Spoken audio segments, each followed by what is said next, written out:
తెలుగులో సామెత ఉందండి, మేకపోతు గాంభీర్యం అంటారు. అది ఎలా వచ్చిందండి? కొంతమంది గాంభీర్యం ప్రదర్శిస్తూ ఉంటే ఏం లేకుండానే మేకపోతు గాంభీర్యం ఎలా వచ్చింది? అదొక జాతీయం. పిల్లలకు చెప్పండి, ధైర్యంగా ఉంటారు, ఎవరినైనా ఎదుర్కొంటారు.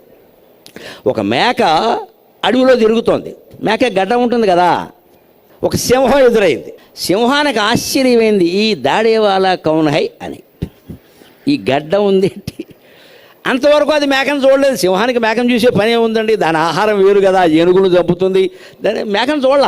అందుకని అది ఏ దాడేవాలా కౌన్ హై, ఈ గడ్డం వాటి గడ్డం అని. ఎవరు నువ్వు? గడ్డం ఎందుకు పెంచావంది. దానికి వణుకొచ్చింది, సింహం చంపేస్తుంది. కానీ వెంటనే అంది, ఓహో గడ్డం ఎందుకు పెంచావని అడుగుతోందంటే ఈ వెర్రి మొహానికి మేక గడ్డ ఉంటుందనే విషయం తెలియదు అనమాట. అది పాయింట్. ఇది ఆర్టిఫిషియల్ ఇంటెలిజెన్స్ రాదు, మెదడు వల్ల వస్తుంది ఇది. వెంటనే ఇది ఏముందో తెలుసా, నేను ఒక ప్రతిజ్ఞ చేశాను, ఒక 25 ఏనుగుల్ని, ఒక 50 పులుల్ని, ఒక 75 సింహాల్ని చంపిన తర్వాతే నేను ఈ గడ్డం తీస్తానని ప్రతిజ్ఞ చేశాను. కానీ 25 ఏనుగుల్ని చంపేశాను, 50 పులుల్ని చంపేశాను, 75 ఏనుగుల్లో 74 చంపాను సింహాలు. ఇంకా ఒక్క సింహాన్ని చంపితే ఈ గడ్డం కత్తిరిస్తా అంది. దానికి వణుకు పుట్టింది ఇప్పుడు. అయ్య బాబోయ్, ఇది ఏకంగా 25 ఏనుగుల్ని, 50 పులుల్ని, 74 సింహాలని చంపేసి ఇంకొక